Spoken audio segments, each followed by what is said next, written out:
with us this morning. It's time for us to begin our Bible class. We are studying through the book of Exodus in our adult class.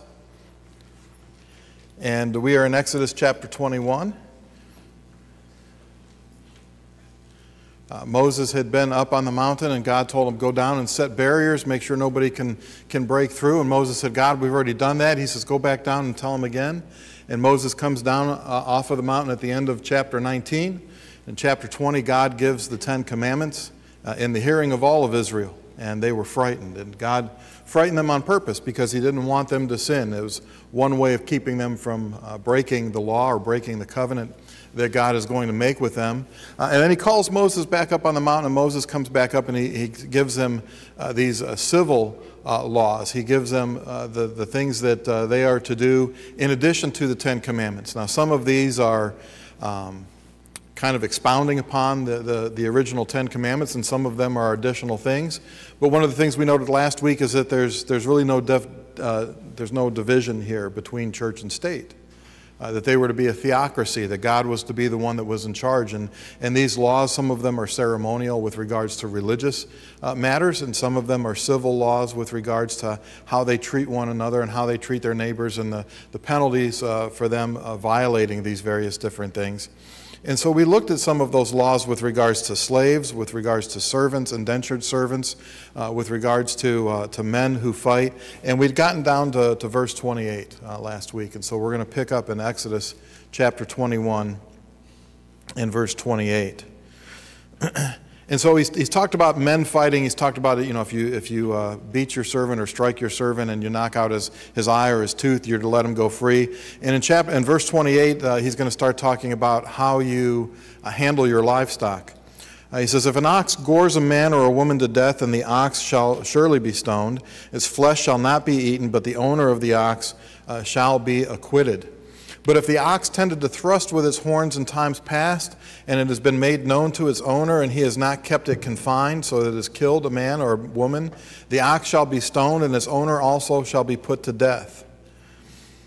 So if your ox, right, if ox were used, that was basically the biggest animal that they had. It was used for work. It was used to pull things. But, if you've ever lived out on a farm, or you've ever seen some place where they've got cattle, you don't want to go behind the fence where the bull is, especially if the bull is known to be mean, right? You need to stay away from there. Well, if an ox were to gore someone, right, if the bull were to gore someone with his horns, then you were to stone it, because it meant that maybe it had a violent streak, right? And so it was to be stoned. It was not to be eaten, so there wasn't to be a benefit for that. But the owner would be acquitted, right?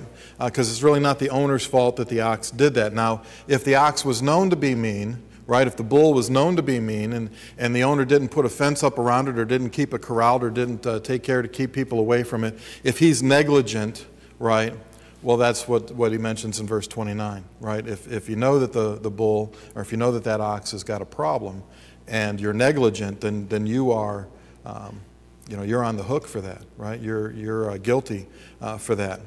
The ox will be stoned, and its owner would also be put to death. If there is imposed on him, in verse 30, a sum of money, then he shall pay to redeem his life whatever is imposed on him. So it could be that there's a sum of money, and rather than him going into slavery or going into servitude, he could pay that, right, as a kind of a ransom to buy himself back. He could redeem his life. Whether it is gored a son or gored a daughter, according to this judgment it shall be done to him.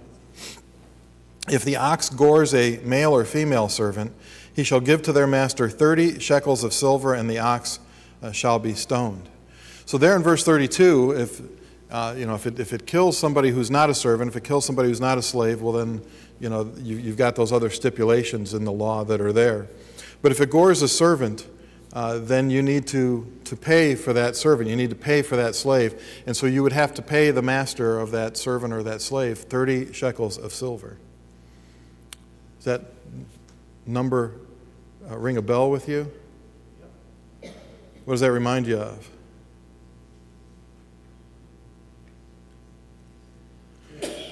Judas, right? Judas sold Jesus out for 30 pieces of silver. He sold him out for the price of a slave. And you think about what people give up for their soul, right? What people sell their soul for today. And I don't know that it's amazing that people sell their soul, right? Because the world looks shiny and all the sinful things that are out there, they look attractive to people. It's how little they get for it, right? Judas sold Jesus out for the price of a slave. He sold him out for 30 pieces of silver. And here we see that that's the price of a slave. There's a prophecy of this, that was what was going to happen in Zechariah chapter 11, verses 12 and 13. Then I said to them, if it is agreeable to you, give me my wages, and if not, refrain. So they weighed out for my wages 30 pieces of silver, it says in Zechariah 11:12. In verse 13, the Lord said to me, throw it to the potter. That princely price they set on me. So I took the 30 pieces of silver and threw them into the house of the Lord for the potter. And so in Zechariah, you've got this prophecy about what's going to take place. Judas brings the 30 pieces of silver back to the Pharisees, doesn't he? And what does he do with it? Throws it into the house, right? He throws it into the temple. And the Pharisees don't want that. They say, well, that's blood money. It was okay for them to have a sham of a trial, right, and lie about Jesus and put him on trial and have him put to death. That was okay, but they couldn't put the blood money in the treasury because that would be sinful. You kind of see their hypocrisy here, right? And so what did they use the money for? They bought the potter's field, right, which was a place to bury the dead. And so they used it for that. And so, but God knew what was going to happen. It wasn't a surprise, right, to God that this took place, because he knew that one of them was going to betray him, right? So it wasn't a surprise to him. But we see this 30 pieces of silver here for being the price of a slave in Exodus chapter 21 and verse 32. It goes on and says, and if a man opens a pit, or if a man digs a pit and does not cover it, and an ox or a donkey falls in it, the owner of the pit shall make it good. He shall give money to their owner, but the dead animal shall be his. If one man's ox hurts another so that it dies, then they shall sell the live ox, divide the money from it, and the dead ox they shall also divide. Or if it was known that the ox tended to thrust in time past, and his owner has not kept it confined, he shall surely pay ox for ox. The dead animal shall be his own. And so if your ox, right, gored another animal, then you were liable for that, and you'd have to make restitution to your neighbor or whoever's animal that was that had gotten injured or that had been killed. But the dead animal could be yours, so you would at least have that the meat from that. But you see all these different civil and civic laws that are in here, and the detail that is there, right? Sometimes folks will say, well, God's not concerned about the details, right? That God's, as long as we worship God, as long as whatever it is that we do, if we just slap God's name on it, then he's going to be okay with that. This is a God that seems to be interested in the details. When we read through this and we read all the things that are here in the law and all the things that they were to do and all the things that they were to keep and the stipulations that are here for just about any situation or any scenario that you could think of. And so whether you had been negligent in what you were doing and you hit somebody and caused injury to them, there was a law of restitution that was there to be able to take care of those things. And it was really the idea that you wouldn't go above and beyond. Right, because a lot of times we don't want to get even, we want to get ahead. If somebody does us wrong, right, if he takes my eye, well then I'm going to kill him and I'm going to burn his house down. And the idea of an eye for an eye and a tooth for a tooth was meant to give them some restraint, meant for them to understand that I've got to be careful about what it is that I do so that I don't harm anybody, so that my animals don't harm anybody, so that I don't have to pay the price of restitution. Does that make sense? Comments or questions on these things?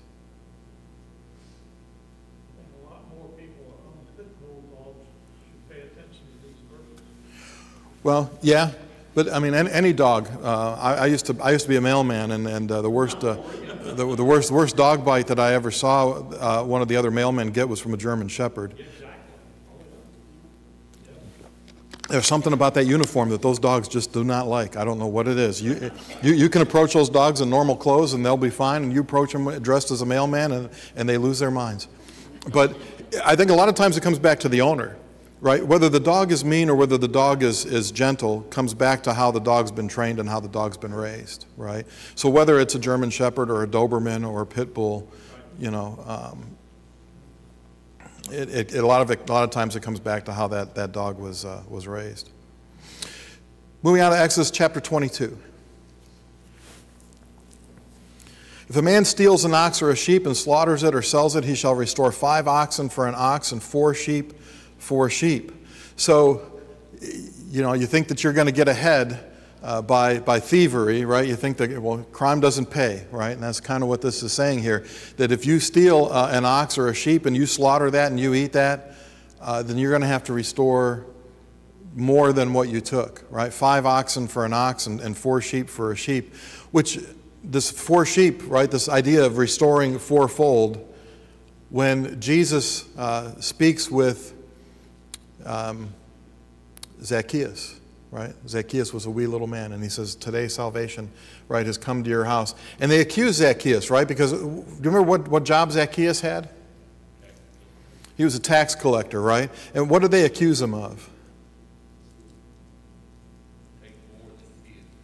Taken more than what was his, right? They were accusing him of fraud. And he says, look, if I've stolen anything from anybody, how do I restore? He says, fourfold. Well, he's probably getting that from this part of the law, right? That if I had taken anything from somebody, I'm not just going to give him back what I took. I'm going to give him back fourfold, right? And so Zacchaeus is basically stating that, no, I'm keeping to the law. I'm doing what the law says. I'm not stealing from folks.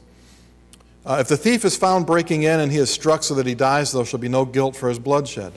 You're able to defend yourself in your own home, right, is the idea behind this. That the thief comes in, he's found breaking in, and the idea here is that it's nighttime. Why do we know that? Because, well, in verse 3 it says, if the sun is risen on him, there shall be guilt for his bloodshed. He shall make full restitution. If he has nothing, then he shall be sold for his theft. So if you've got someone who's breaking in and it's nighttime and you can't really see what their intentions are, that they're breaking in to steal or if they're breaking in to harm you, and you strike them so that they die, you're able to defend yourself, you're able to defend your household. But if it's light out and you can see that there's nothing in his hand, right, that he's just coming, he's breaking in to steal, well, then you're not allowed to take his life for that. You're able to defend your goods, but you're not able to take his life for that, or else there's going to be guilt, right, for his bloodshed that'll be upon you.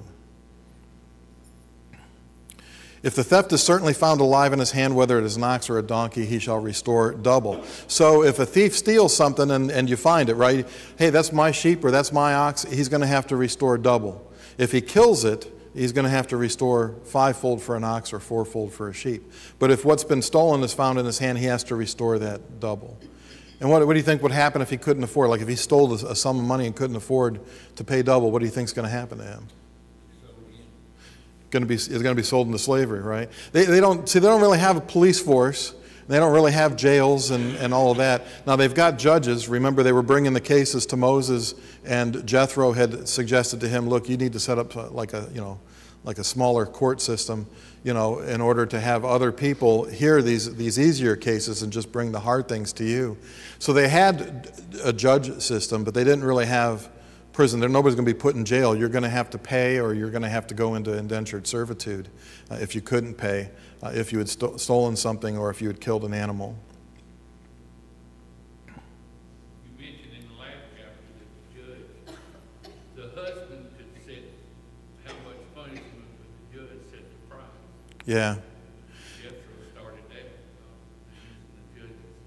Jethro made the suggestion, that when he saw, Moses is judging all these cases and all the people are standing there all day, Jethro says, this isn't good. That goes back to chapter 18, I think. Jethro says, what you're doing isn't good. You're going to wear yourself out. You're going to wear the people out, right? Because they're going to be standing there waiting to hear Moses' judgment, and they're going to be waiting all day. It's going to wear the people out. It's going to wear Moses out because he's got to hear all of these cases. And the idea there is that one man can't do everything.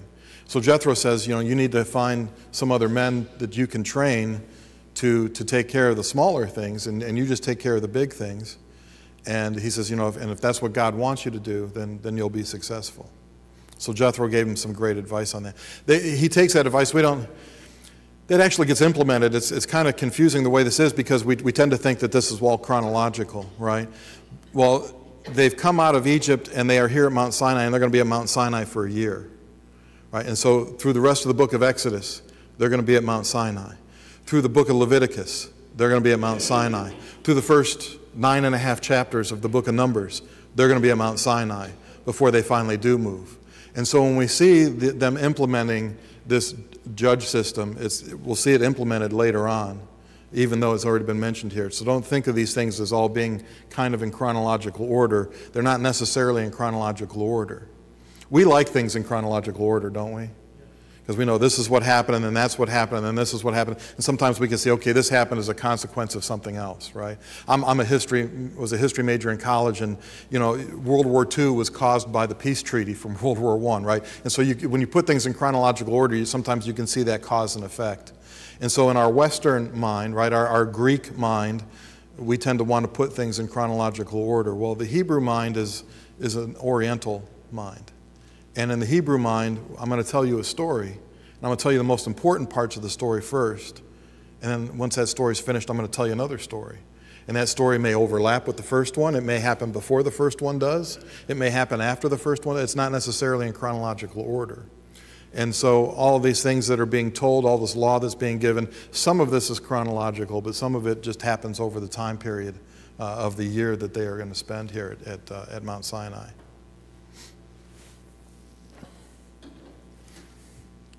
So continuing on in Exodus chapter 22, in verse 5, if a man causes a field or a vineyard to be grazed, lets loose his animal and it feeds on another man's field, he shall make restitution from the best of his own field and the best of his own vineyard. So if your animal gets loose and grazes somebody else's field, eats up somebody else's grain, you're going to have to give them the best of what you have, even if what they had was the rotten stuff that they left behind, or maybe it wasn't as good, right? And so again, the idea is that you would take care to maintain your animals, to not let them graze in somebody else's field.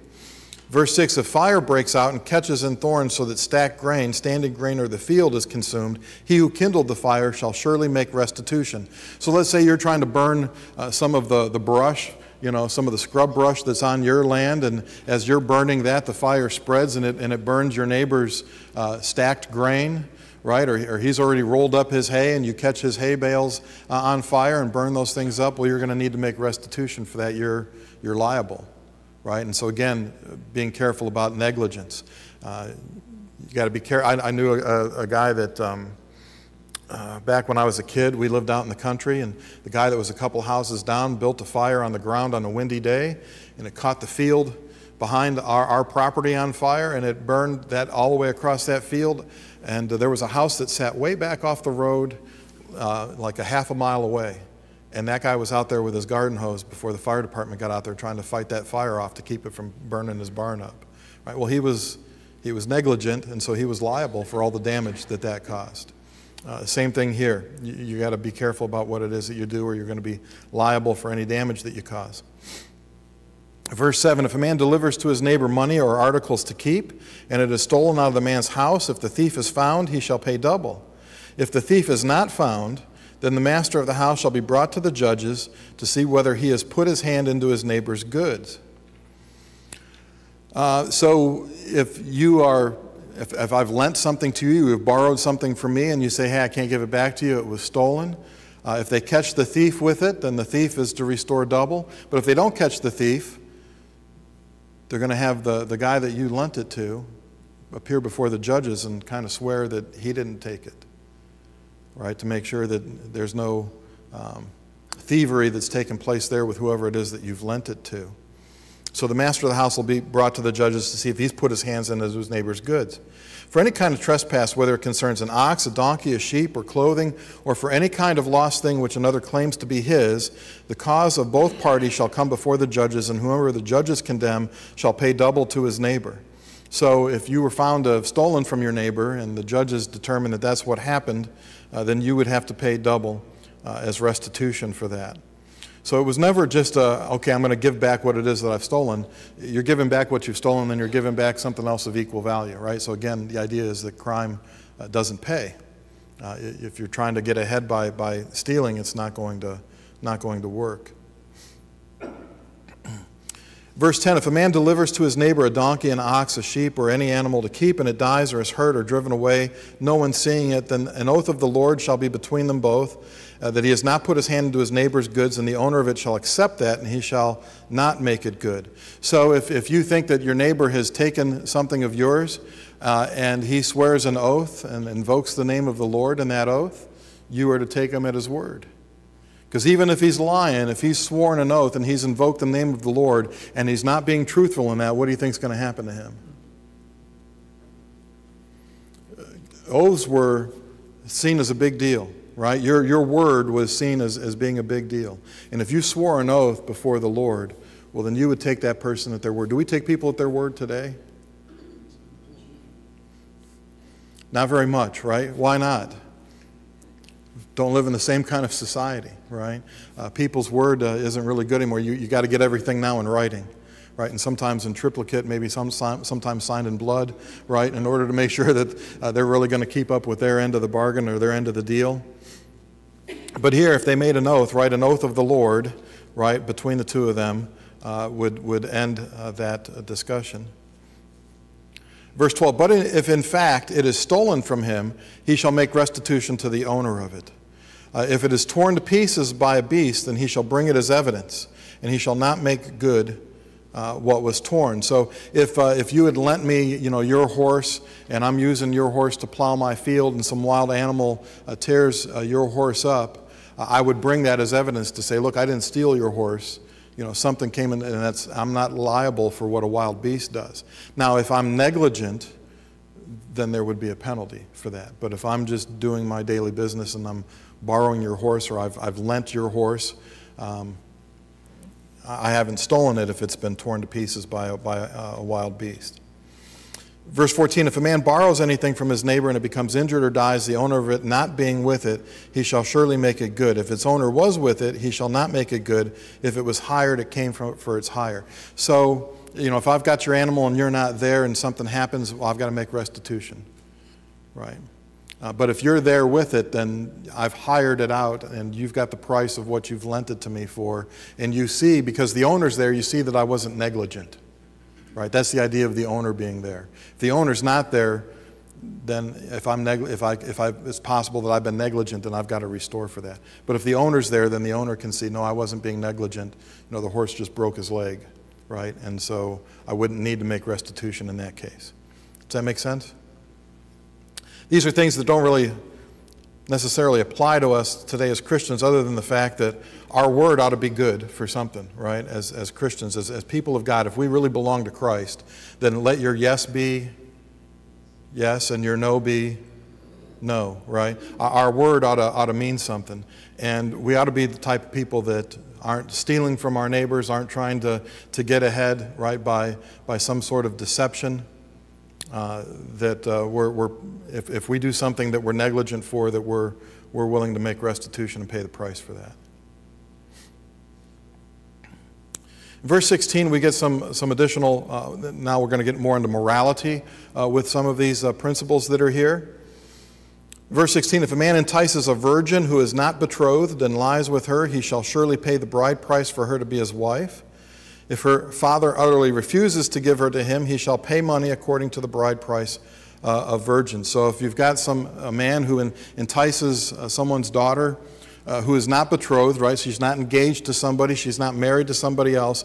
If he lies with her, now it doesn't mean that they just kind of, are laying on the hillside there next to one another. There's something else that goes on there. Understand that, right?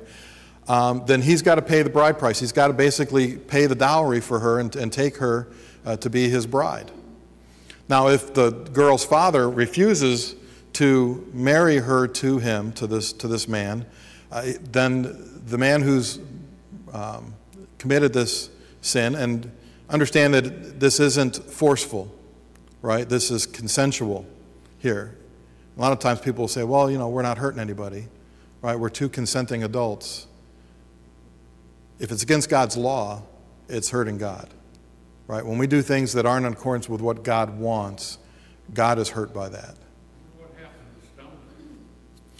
Well, that's the penalty for adultery, right? But these folks aren't married in this particular scenario. But yeah, it could fall under the penalty for fornication, Nelson. So if her father refuses to give her to him, he still has to pay the bride price, because the idea is that she's been, when you marry someone, right, especially in this day and age, when you married someone, you wanted to marry someone who was a virgin. And if that's been taken away from her, that father may have a hard time marrying her off to somebody else. And so he may not get the dowry for that daughter that is due to him. And so the man who is guilty here would have to pay money according to the bride price of virgins. The phrase that's used here for pay money is literally means to weigh out silver, because that was kind of how they paid for things back then. They would have to weigh out, right, the weight, right? The shekel was a certain weight. They didn't really have coinage yet. Coinage comes along later on where they would have coins, but here back in Exodus, they've come out of Egypt, and so they would weigh out the money for that. And so there's a penalty that is given there. Now, in our society, imagine if you tried to have a law that said that there was going to be some sort of penalty for this sort of thing. Yes, sir. I think one thing that we should remember is that at this time, a woman, a daughter, or wife could not enter into a contract without the approval of her father or her husband. Yeah. Now, she could make a preliminary contract. She could negotiate a contract, but that, before it was actually binding, it had to be approved by her father or by her husband. Right. If she had a husband. Yeah. So that's why I talked about the father refusing to give her. Even if this was consensual on her part, she had no legal right to do that. It would, in our society, it would be like a statutory situation. She couldn't enter into the contract. Right. Yeah. Yeah. I'm trying to think of where it's at. I know it's, I think it's later on in Exodus where he talks about the oaths. When a wife makes an oath or a daughter makes an oath, if her husband does not object to it or her father does not object to it, then she's bound to keep that oath, right? And that's the same thing that you're talking about with regards to the contracts. So yeah, that's.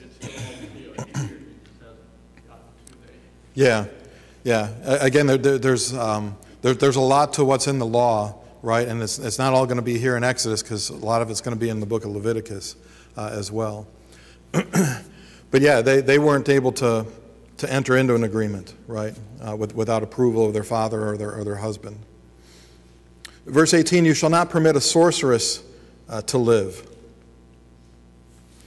Verse 19 says, whoever lies with an animal shall surely be put to death. Verse 20, he who sacrifices to any god except the Lord only shall be utterly destroyed. These three verses look like they're completely separate from one another. Verse 19 appears to be, but 18 and 20 go along here a little bit. Notice in verse 18 it says, you shall not permit a sorceress to live. If you were committing sorcery, right, you were basically dependent upon some demon perhaps or some other so-called god to be able to perform maybe what it is that you're trying to perform with regards to witchcraft. It could be that some of the things that they're doing are sleight of hand, but it does appear that maybe there's a little bit more to this when you look at various instances where they are doing things, right? Pharaoh's men were able to turn water into blood, right? They were able to bring forth frogs from the river. The Bible says they were able to do that. Well, how were they able to do that? It could be that there's some demon maybe that is posing as a so-called god that is allowing them has some limited power to be able to do some of those types of things back in that particular day and age. But they weren't to allow a sorceress to live, right? And it kind of goes along with verse 20, because he who sacrifices to any god except the Lord only shall be utterly destroyed. What's the real problem with sorcery and with witchcraft? It's that they're giving credence to other gods, right? That they are basically worshiping other gods when they're doing that. And so the penalty for that was for them to be destroyed. So they weren't to permit a sorceress to live. Now, did they obey this command?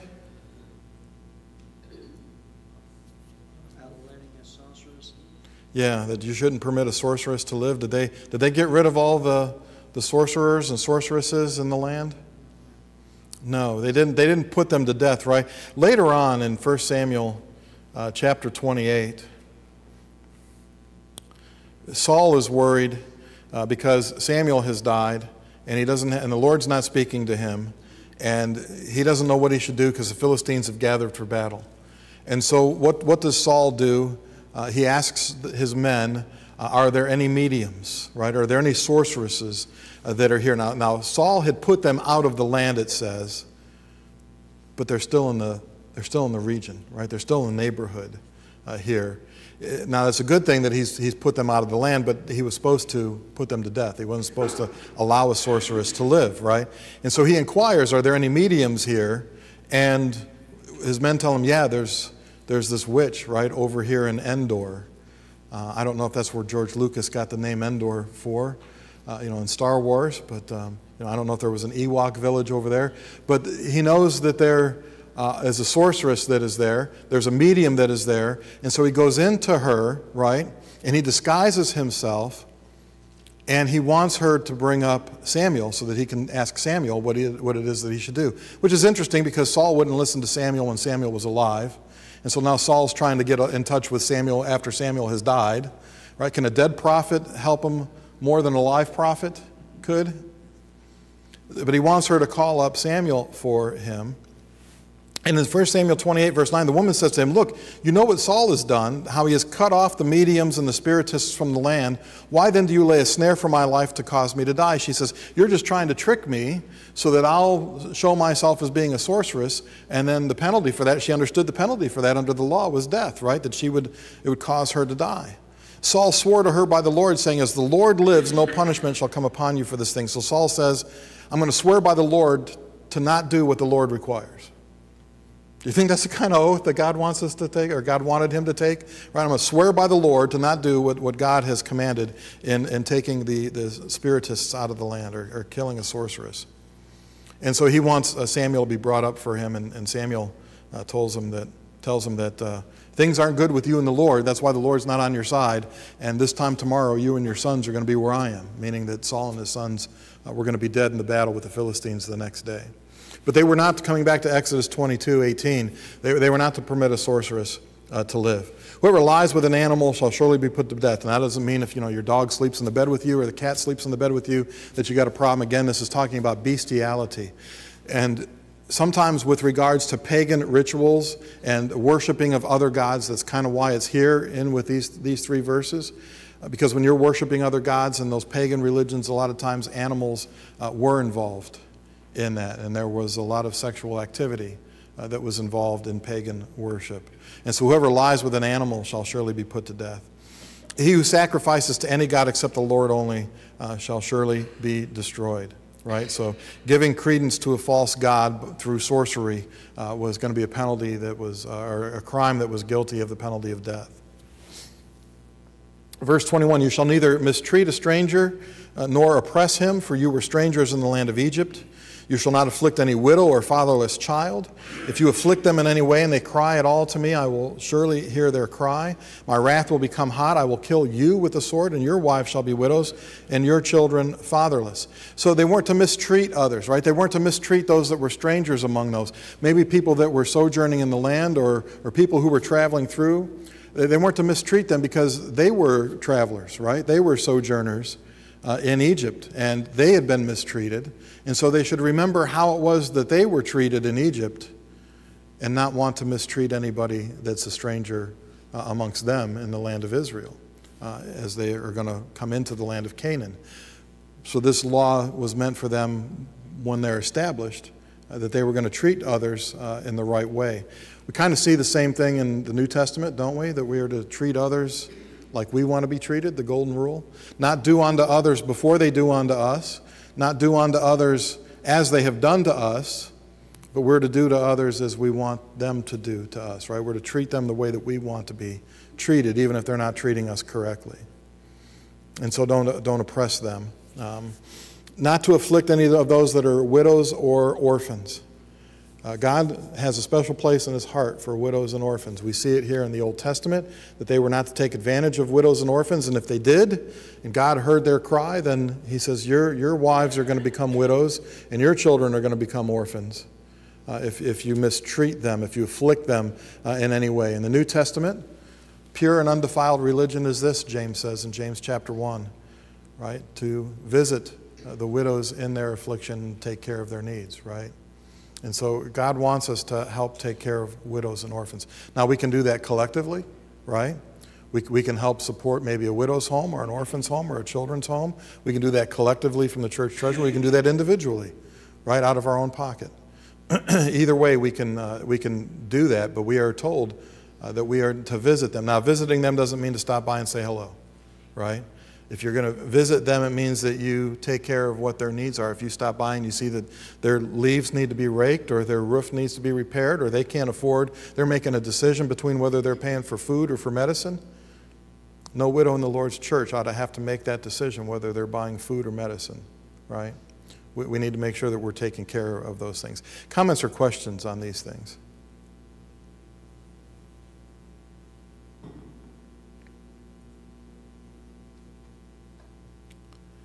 Okay, got a quiet bunch this morning.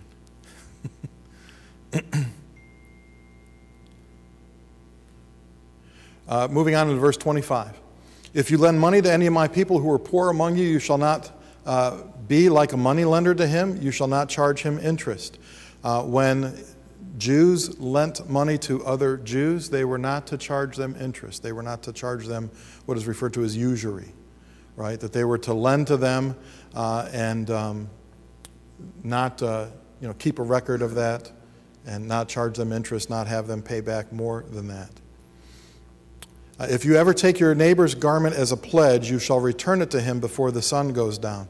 Now, this is kind of interesting that, let's say, Glenn says, I'm poor and I need some money, and I say, okay, I want to make sure that you're going to be able to pay this back. Give me some collateral, and he gives me his cloak as collateral, right, for the 25 shekels that I've lent to him. And when nighttime comes, I've got to give him his cloak back so that he's got something to sleep in so that he doesn't freeze, so that he isn't cold. So how good is that collateral? I mean, that gets cumbersome. At some point, I probably would just say, look, instead of us passing this thing back and forth every day, you just hang on to it and you just pay me back the 25 shekels, right? That's probably how that's going to turn out. But you weren't to keep it, right? If you ever took it as a pledge, you return it to him before the sun goes down. Verse 27 says, for that's his only covering. It's his garment for his skin. What will he sleep in? And it will be that when he cries to me, I will hear, for I am gracious. See, people in this time period, they didn't go to the closet and open up the closet and say, boy, I don't know what I'm going to wear today. Right? What they were going to wear today was the same thing they wore yesterday and the same thing they were going to wear the day after that. Right? A lot of times, if you had 2 changes of clothes in that time, you were rich. Right? Just imagine that now. You go to the closet. I got stuff in my closet that doesn't even fit. Because if I lose weight, I like that shirt. And if I lose weight, I can fit back into it again. But I've been the same weight now for 3 years plus. I'm probably not getting back into that at some point, right? But we don't tend to think about those things. What will he sleep in, right? It'll be that when he cries to me, I will hear, for I am gracious, right? God hears those that cry to him, those that are poor, those that are afflicted. God's going to hear their cries, especially if we're mistreating them. Verse 28, you shall not revile God. I think that's easy for us, right? We're not going to revile God. We're not going to speak bad about God. We're not going to accuse God, right? But read the rest of that verse. Nor curse a ruler of your people. Boy. Now, the rulers that are going to be over the people in this time, right, are going to be who? You got the judges that are going to be appointed, right? But who's behind that? Who's in favor of them appointing those judges? Well, Moses is, but Jethro says, don't just do it because I said so. He says, check with who? To make sure that to set those judges up. Tells them to check with God. Yeah. So, those judges, the rulers, are those that have been appointed by God, have they not? Moses has been chosen by God, right, to be the leader of these people. Aaron is going to be chosen by God to be the high priest, right? Those judges, God's going to check, there were certain qualifications for those men, right? They were to be able men. They were to be spiritual men, right? They were to be the right kind of people that had God's approval for that. And if they've got as rulers the approval of God, If you're cursing the ruler, who are you ultimately cursing? You're ultimately cursing God because he's the one who put him in place, right? Don't curse a ruler of your people. We are to submit to the government, right? Romans chapter 13 and verse 1. We're to submit to the governing authorities that are there, knowing that they've been put in place by God, that they've got somebody that they have to answer to, right? And the government does not bear the sword in vain. So while we are not to speak ill, maybe, sometimes of our rulers, maybe we do speak ill sometimes of our rulers, we can say that we don't agree with their policies, or that we think that their policies are short-sighted, or that their policies are naive, or that their policies are dumb. We can say maybe they're not behaving themselves in a moral manner according to what God spells out in his word. Certainly when God says, thou shalt not lie, you know, our leaders, we seem to accept that from our leadership. That we take that as a given, that, yeah, they're lying, we know that they're lying, and we seem to be okay with that because they all do it. We don't hold them to account for it. We have to respect the office. Well, we have to respect the office. Well, here it doesn't necessarily say the offices don't curse a ruler. So here it seems to be talking about the person themselves. But that doesn't mean that we go along with everything that the government says, right? If the government says to us to do something that's not in accordance with God's law, not in accordance with God's will, what should we do with that? Shouldn't do it, right? They told Peter and the apostles to stop preaching in the name of Jesus. Did Peter say, oh, I got to obey the government and we can't preach in the name of Jesus anymore? Is that what Peter said? He says, whether it's more important or whether it's better to listen to what men say or obey what men say or to obey what God says, we're going to do what God says, right? And so if the government's saying you got to do something that's against what God says to do, we don't have to obey that, right? Because we obey God. Nowadays, we need to pray for our leaders of the world, of the whole world, period. Yeah. But we have to have the faith that God's got. And we don't have that much faith.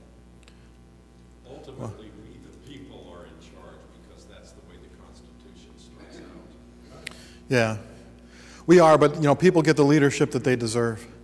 And when they ask for a king, and Samuel's explaining to him, here's how the king's going to be, he says, you know, if you do what's right, then your king's going to be good. But if you don't do what's right, then your king's going to be evil. And Samuel basically tells him, you're going to get the leadership that you deserve. And in many ways, this country has gone off the rails. Right? The people in this country have gone off the rails. Morals. The federal government is greatly limited in what it can do, and the federal government is bypassing virtually all of that. Right. Well, That's a fact. yeah. Yeah. But our job isn't to overthrow the government, right? Our job is to convert people to Christ. And if we convert people to Christ, and the people are better, and the people have moral character, guess what's going to happen to the government? Guess what's going to happen to our leaders, right? That'll take care of itself if we do what we're supposed to do as Christians, if we're the salt and the light of the earth, right?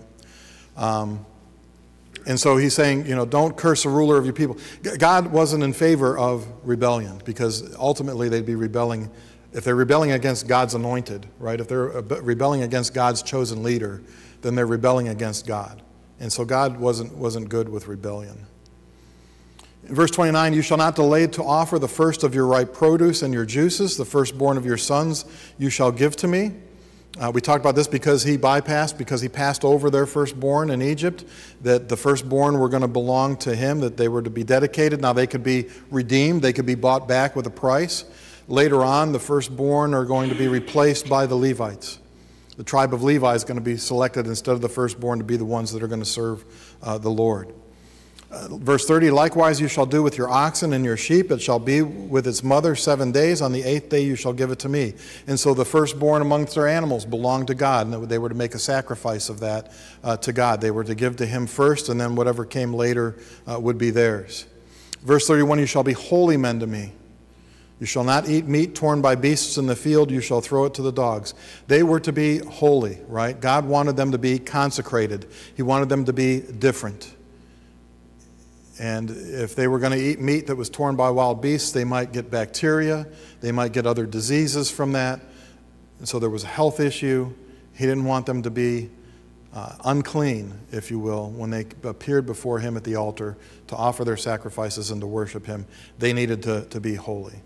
Any comments, last minute comments or questions through chapter 22 or snide remarks? Or? A snide remark. Yes, sir. The supreme law of the land here is the Constitution of the United States, and our own people whom we've elected, are violating it on almost a daily basis. That's a fact. Yeah. That is the supreme. They are as bound by that law as we are. Yes.